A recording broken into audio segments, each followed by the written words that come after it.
नमस्कार, मैं हूं सुनील बॉबी और आप इस समय देखना शुरू कर चुके हैं अपना खास कार्यक्रम खबर बिहार। खबर बिहार में बातें करते हैं बिहार की, खबरें होती है बिहार की। बिहार की खबरों के साथ साथ देश दुनिया में क्या कुछ चल रहा है तमाम खबरों से हम आपको कराते हैं अपडेट। बिहार में शिक्षा रोजगार का क्या है हाल और गांव की सरकार को लेकर क्या कर रही है बिहार सरकार, तमाम खबरों से हम आपको कराते हैं अपडेट। हम आपको बता दें कि बिहार के नियोजित शिक्षकों का स्कूल पोस्टिंग और तबादला बहुत जल्द होने जा रहा है। बताते चले कि बिहार के नियोजित शिक्षकों का इन दिनों काउंसलिंग की प्रक्रिया भी शुरू है और उसके बाद ही जल्द ही स्कूलों में पोस्टिंग और तबादले की प्रक्रिया शुरू की जाएगी। बताया जाता है, सूत्रों के हवाले से खबर आ रही है कि फाइलें आगे बढ़ चुकी है, तो अब स्कूलों में उलटफेर होगा। महोदय जो 12 वर्ष, 10 वर्ष, 15 वर्ष है, 18 वर्ष से एक विद्यालय में जमे थे, अब उस विद्यालय से गुरुजी के हटाकर दूसरे विद्यालय में भेजा जाएगा। वहीं हम आपको बता दें कि ईडी की कार्रवाई के बाद हटाए गए आईएएस संजीव हंस ऊर्जा विभाग के प्रधान सचिव पद से वे हटाए गए हैं। इनके पीछे कारण लगी थी, छापेमारी की गई थी। वहीं जन सुराज के सूत्रधार प्रशांत किशोर ने पार्टी बनाने से पहले बड़ा दावा कर दिया है। उन्होंने कहा है कि 2025 में जन सुराज की सरकार बनेगी और अगला विधानसभा जन सुराजियों से भरा होगा। आपको चुनाव लड़ाएंगे तो हारने भी नहीं देंगे। यह बड़ा दावा है प्रशांत किशोर के द्वारा। तो वही बिहार पुलिस इस साल 20,000 से अधिक सिपाहियों की भर्ती निकालेगी और 2,000 सब इंस्पेक्टर की भर्ती निकालने जा रही है। कार्मिक विभाग के डीआईजी रंजीत कुमार मिश्रा ने दी है यह खास जानकारी मीडिया से। वहीं बारिश नहीं होने से 55% ही रोपनी हुआ है, 20% तक घटेगा उत्पादन। आपको बताते चले कि किसानों को लग सकती है 2,000 करोड़ की चपत। और विस्तार से खबर हम आपको बता दें कि भारी बारिश का जो बातें थी, लेकिन अब बारिश में कमी आई है। सावन महीना भी सूखा बीत रहा है। पानी नहीं मिलने से सूबे के खेतों में अब दरारें पड़ने लगी है। 31 जुलाई के बाद भी सूबे में सिर्फ 55% रोपनी हुई है। सिंचाई के अभाव में बिचड़ा और धान बचाना किसानों के लिए चुनौती बन रही है। कृषि विशेषज्ञों का मानना है कि आगे एक सप्ताह और बारिश नहीं हुई तो 20% तक उत्पादन गिरने की आशंका है। 1 जून से 31 जुलाई तक राज्य में यानी कि बिहार में जो है सामान्य से 37% कम बारिश हुई है। इस कारण पूरे राज्य में रोपनी की रफ्तार सुस्त रही। कृषि विभाग ने इस वर्ष 36.56 लाख हेक्टेयर में धान की रोपनी का लक्ष्य रखा है। अभी तक लगभग 22 लाख हेक्टेयर में ही रोपनी हो पाई है, तो यह किसानों के लिए बहुत ही गंभीर बात है। वहीं कर्मचारियों ने सेवा स्थायी करने के लिए किया प्रदर्शन। संगठन के 5 नेताओं को सीएम सचिवालय में वार्ता के लिए बुलाया गया। संघ ने पटना नगर निगम में मजदूरों का शोषण का लगाया आरोप।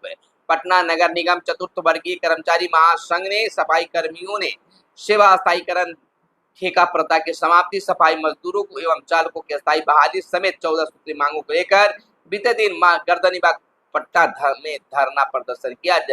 जैसे कि कर्मचारी धरना देने बैठे, वैसे ही पुलिसकर्मियों ने धरना स्थल के पास से गेट को बंद कर दिया। इससे प्रदर्शनकारी वहां से निकल नहीं पाए। बाद में संगठन के 5 नेताओं को सीएम सचिवालय में वार्ता के लिए बुलाया गया। चतुर्थ वर्गीय बताते चले कि चतुर्थ वर्गीय कर्मचारी महासंघ के अध्यक्ष डॉक्टर संजय वाल्मीकि ने आरोप लगाया कि पटना नगर निगम में मजदूरों का शोषण हो रहा है। निजी ठेका होने के कारण ठेकेदार मजदूरों को बहुत कम पैसा देते हैं।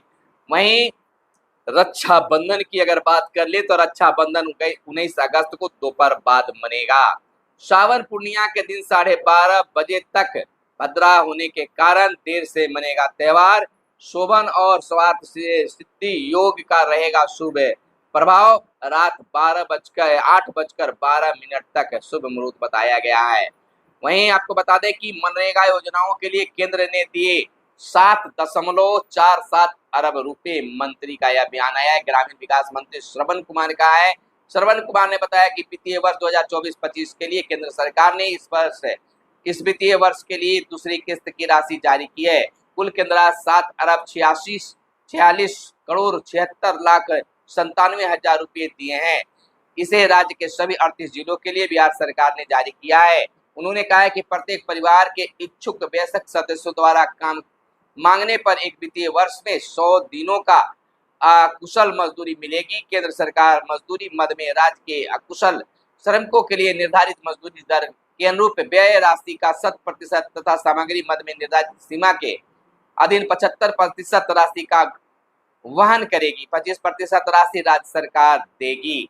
वहीं आगे की खबर हम आपको बता दें कि योजनाओं की जानकारी लोगों को दे महेश्वरी का कहना है, यानी कि सूचना एवं जनसंपर्क मंत्री महेश्वरी हजारी ने राज्य सरकार की कल्याणकारी योजनाओं की जानकारी आम लोगों तक पहुंचाने का निर्देश दिया है।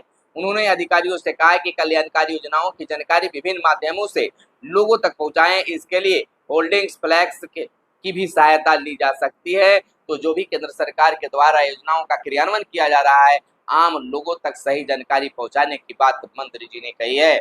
वहीं खरीदने वाले के घर तक अब बालू पहुंचाएगा खनन विभाग।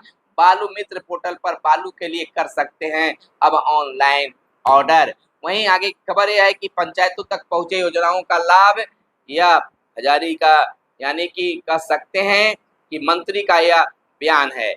अब ऑनलाइन भी बालू विक्रेता बिकेगा, मोबाइल से भी कर सकते हैं ऑर्डर। खान एवं भूतत्व विभाग ने बालू मित्र पोर्टल बनाया, होम डिलीवरी भी की जाएगी। विजय सिन्हा बोले, केंद्र और राज्य में एक ही गठबंधन की सरकार होने से बिहार को लाभ मिल रहा है और आगे बिहार विकास भी करेगा। वहीं बता दें कि निजी स्कूलों में 32.77 लाख बच्चे सिर्फ 17,660 का आधार सत्यापन नहीं हो पाया। इस शिक्षा कोष जो है बिहार शिक्षा परियोजना परिषद की रिपोर्ट से यह खुलासा हुआ है। 13,997 निजी स्कूल हैं सरकार द्वारा स्वीकृत राज्य भर में। वहीं 188 आधार का पटना जिले में सत्यापन हुआ है अब तक 188 आधार का। वहीं हम आपको बताते चले कि राज्य भर में स्कूलों में लगभग 32.77 जो है बच्चे नामांकित है, लेकिन आधार कार्ड से बहुत कम ही जुड़ पाए हैं। वहीं सभी विधानसभा सीटों पर लड़ेगी रालोजप्पा, यह पशुपति पारस का बयान आया है। एनडीए में सम्मानजनक सीट मिली तभी करेंगे समझौता। विस्तारित प्रदेश कार्य समिति की बैठक में हुआ है फैसला, यानी कि विधानसभा चुनाव की तैयारी अब नेताजी लोग करना शुरू कर चुके हैं। वहीं बिहार पर मंडरा रहा सूखे का संकट, औसत से 60% कम है बारिश, तो सूखा पड़ने की आशंका है। अगर बारिश नहीं हुई तो सब कुछ बेकार हो जाएगा। वहीं हम आपको बता दें कि यही 2 दिनों से कुछ जिलों में हल्की बारिश होने की भी सूचना प्राप्त हुई है, तो गर्मी से लोगों को भी राहत मिली है। तो इस राहत से कुछ भी नहीं, बारिश और होने की जरूरत है। नए किसानों के लिए बहुत मुश्किल का समय हो जाएगा। बिहार के लिए भी सूखाग्रस्त घोषित करना पड़ेगा। तो फिर मिलेंगे, आज इतना ही। तब तक के लिए चाहिए इजाजत। जय हिंद, जय भारत, वंदे मातरम।